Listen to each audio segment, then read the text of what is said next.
offered a position in a restaurant, would you take it as a driver? Or would you continue doing this? Is this my customer's address? I'm not sure. It's pitch black. Your guess is as good as mine. Where's the address?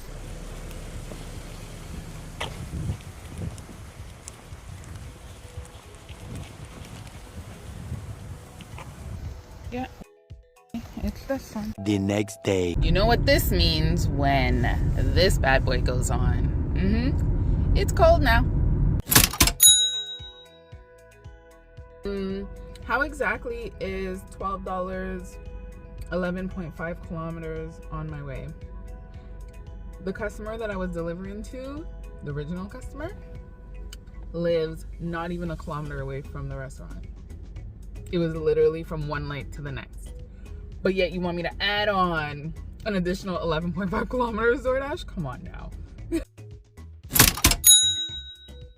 The next day. Okay, I'm a little confused with this one here. So I received one order from Uber Eats, going to a pizzeria here. Then I got a ding for another order going to another restaurant. And I was like, almost $9 for 1 point something kilometers, fine. I didn't look at the addresses, like the cross streets. And then as I'm driving over to the restaurant, I'm like, okay, so what am I picking up from one? And then I'm like, wait, this shows the same name for the drop-off. Like, they're both the same person, because it says 2 drop-offs. Why didn't it come in as a stacked order? Like, what if I had said no to that second order? Then a different driver would have had to go pick it up? Like, Pretty much. Uber, you stack orders like crazy. Why not stack this one? I don't get it. It doesn't make any sense. So I got this DoorDash order, and immediately I accepted it because I was like, oh, maybe there's a hidden tip on this one. Talk about that after. So I accepted it, but then I got an Uber and I was like, this one is so much better. $21, and I'm pretty much going in the same area. So I'm like, yeah, even though it's 2 drop-off, it's the same pickup. So I accepted the Uber one. So I did all 3. Yeah, I dropped off that DoorDash one. No hidden tip. But I was happy to make 9 something more on top of the 21 that Uber showed. But I have a feeling there's going to be hidden tip on that. So I'm happy I took it. But like, really? $3 tip? And did you see the craziness that I had to go through to drop it off at her house? Like, they're digging up in front of her house. What?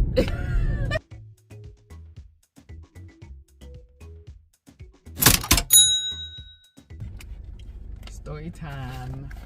I went to pick up an order at a restaurant, and while I was waiting there, the driver came back.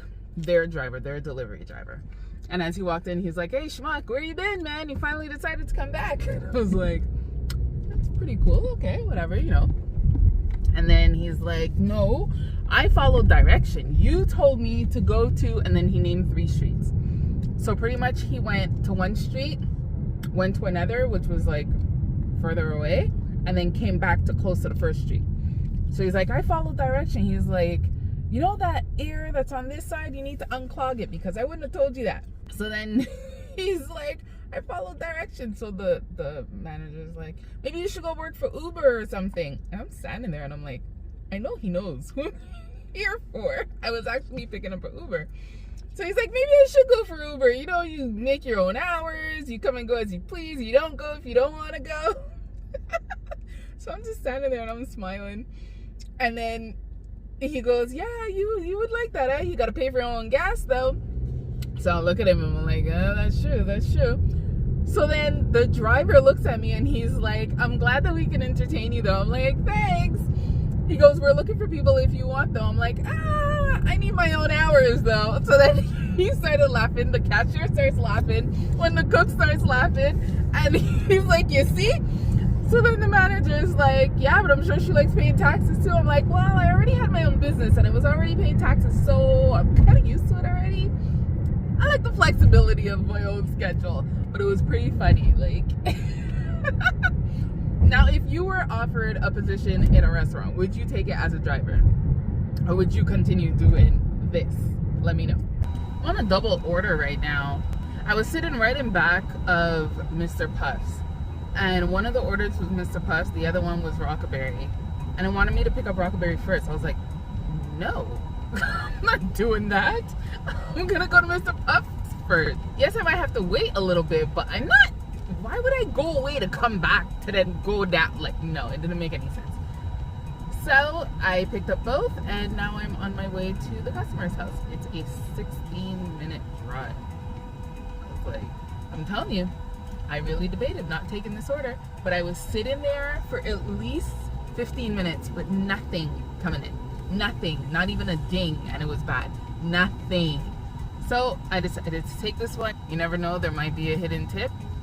Let's see together.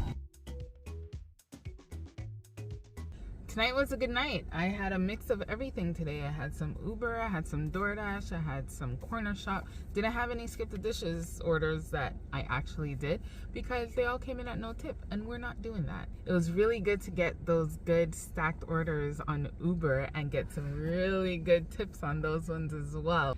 That last order with DoorDash, I really didn't want to take it because it was taking me out of my area, but I couldn't say no to $10, potentially more, for not even 3 kilometers. Like, it took not even 10 minutes, which was awesome. Very happy about that. But if you want to see a shift where I talk about knowing your area and how that can change how you take your orders, check out this video here. Give this video a like, subscribe to the channel, and I'll see you next time. Bye.